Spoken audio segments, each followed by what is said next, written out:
tan iyo intii ciidamadeena qalabka sidaa ay soo afjareen isla markaana kala eriyeen maleeshiyaadkii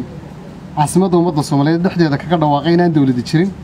dalkana ay iyagu mas'uul ka yihiin waxaana soo gaadhayay waraaqo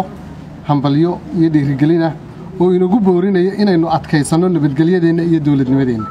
waraaqahaasi waxay naga soo gaadhayeen wadamo badan oo aynu saaxiibnahay gaar ahaan wadamada Carabta oo markay maqleen caasimadda dhexdeedii oo laga leeyahay dawladda ma jirto aad u warwaray xalay ay wasaaraddeena arrimaha dibadda soo saartay warqad faahfaahsan oo ay ku soo dhaweynayaan talooyinkii ka yimid saaxiibada caalamka uguna balbalaarinayaan sida wax u dhaceen laakiin halkan waxaan idinku yeeray in shacabka Soomaaliyeed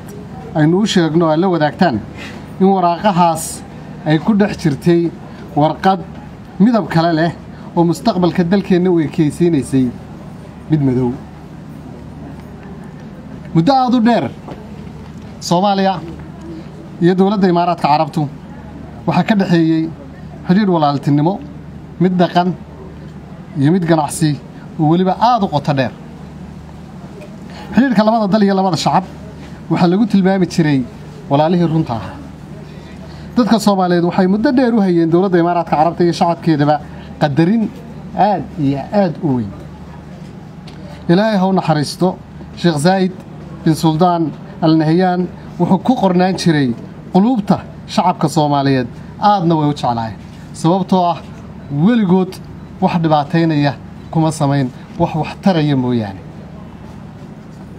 iyadoo waxa soo dhimi jiraan haddana muddooyinkii ugu dambeeyay kadib markii madaxda dawladda Imaaraadka u qaabilsan arrimaha dibadda ay u dhaqmeen si aan ka turjumayn walaalnimadii soo jireenka ahayd ee shacabka Soomaaliyeed iyo dawladdoodaba waxa galay shacabka Soomaaliyeed iyo dawladda Soomaaliyaba waxa galay shaki ah oo inay isweydiiyaan in Imaaraadku la jiraan iyo inay ka jiraan ummadda Soomaaliyeed habdhaqanadoodii dulqaad iyo ilaalinta walaaltinimada ayaa dawladda Soomaaliyeed ku khasbay inay markasta wanaajiso xiriirka labada dal si kasta oo loo tuhmayay oo loo tabanayay oo ay wuxuu muuqdeen haddana qadarinta walaalnimada iyo taariikhda iyo xiriirka ayaa dawladda ku khasbayay in ay ilaaliyaan wanaagga haddaba maanta waxa dawladda Imaaraad ka soo baxday warqadda aan kor ku soo sheegay midabka kala lahayd oo aan meel la ka waafaqsanayn xiriirka diblomaasiyadda qaynuunka caalamiga walaalnimada labada wadan iyo dhaqanka Carbeed ee ku dhisan is-ixtiraamka warqadda Imaaraadka waxa ka muuqda inaysan aqoonsanayn dawladnimada Soomaaliya oo ay dawladda inkarayaan taasoo abuuraysa in hadalkii halkan laga lahaa dorhaaday ahaa dawladda ma jirto iyo warqadda dawladda Imaaraadka ka timi ay isla socdaan warqadda waxa ka muuqda in Imaaraadku uu ka rabo Soomaaliya inay noqoto sida Yemen iyo Liibiya oo kale oo ay ka abuurto fawdo iyo barakac waana waxa shacabka Soomaaliyeed ka feejigan yihiin sababtoo ah filimada horarka ah ee fawdada ah ummadda Soomaaliyeed hore u soo daawatay mar labaadna ma rabaan inay filimada dib u daawadaan argagax iyo dawlad laanta warqadan waxay shacabka Soomaaliyeed iyo dawladdoodaba u cadaysay tuunkii ay qabeen ahaa saraakiisha arrimaha dibadda Imaaraadku inay qayb ka ahaayeen dibindaabiyadii dalka lagu hayay sanadihii la soo dhaafay oo dhan dibindaabiyadaasoo si cad uga hor imanaysa qaynuunka caalamiga international lawga waxaana waqtiga loo baahdo iyadoo cadeynteeda wadata soo bandhigi doona hay'adaha ay khusayso waxaana ka dhalan kara sharci jabinta mas'uuliyad waxa kale oo warqadan ka soo baxday dawladda Imaaraadka gaar ahaan wasaaradda arrimaha dibadda ay shacabka Soomaaliyeed iyo dawladda Soomaaliyeed dib u xusuusisay maalmihii la saxaxay heshiiskii 17 Sebtembar 2020 qaar ka mid ah madaxdii heshiiska saxaxday isla maalmihiiba ay u safreen Imaaraadka kolkii ay ka soo laabteenna ay la soo noqdeen iyagoo shuruudo cusub wata mar walbana keenaya caqabado hor leh dawladda iyo shacabka Soomaaliyeed waxay ka fajacsan tahay colaadda intaas leeg ay saraakiisha Imaaraadku u qabaan dadka Soomaaliyeed ee jecel walaalahooda Imaaraatiinta dadka Soomaaliyeed waxay isweydiinayaan maxay walaaladeen ugu diidan yihiin nabadda horumarka iyo wanaagga annaguba intaa in leeg ayaanu la jecelnahay shacabka Soomaaliyeed waxaan u cadeynaynaa in hadalka maanta Imaaraadku soo saaray uu yahay mid qarannimada iyo jiritaanka dalka baabiinaya waxaana muhiim ah dadka Soomaaliyeed inay fahmaan waxaan la hadlayaa ummadda Soomaaliyeed meel kasta ay joogto inay fahmaan waxa lala damacsan yahay wax dagaal sokeeye inuu dhaco si loo xalaalaysto dhulkooda iyo baddooda oo haddaba muran la geliyay waxa laga yaabaa in dadka qaar yiraahdaan haddii walaaladeen nagu qaldameen inagu maan ka roonaano oo maan ka aamusno oo ayaynaanu jawaabin cajiib haddii maanta aan ka aamusno dal dhan oo walaalaha oo shaqiiq ah oo leh statementkoodii baan rabaa saddexda erey ku jireen haddii sheego dagaal iyo qalalaasi ayaa hadda ka socda there is ongoing violence in Muqdisho hadduu socdaa bay dib ku leeyihiin dagaal baa socda xaaladda Muqdisho way ka sii daraysaa territorial bay noqotay way ka sii daraysaa Soomaaliya dawladda kama jirto way dhamaatay inteeran baa loo guuray wixii ka soo baxnay 2012 ayay rabaan inay nagu celiyaan dawlad laanta hadallada warqadda ku qoranay waxay xusuusiyeen markaan arkay xalay hadallada ku jiray heestii Abaan Cabdi Qays ahaa ku wiirsaad lahayd nolosha shabaha waaye aniga awoodkayga iyo waqtigaygu galino waynuhu idaayay waxba iyo lama tarin waxa la wax runtii warqadda ku qornay la hareen ma garanay aniga awoodkayga iyo waqtigaygu galino waynuhu idaayay waxba iyo lama tarin dagaal iyo qalalaase ayaa ka socda xamar bay yiraahdeen xaaladda Muqdisho way ka sii daraysaa bay yiraahdeen Soomaaliya dawladda kama jirto ay yiraahdeen haddii aan waxaas ka aamusno soo jawaabtu noqon mayso xigmadii Carbeed ee oran jirtay as-sukut calaamatu rida aamusku waxa lagu garto inaad raali ka tahay waxaad ka aamustay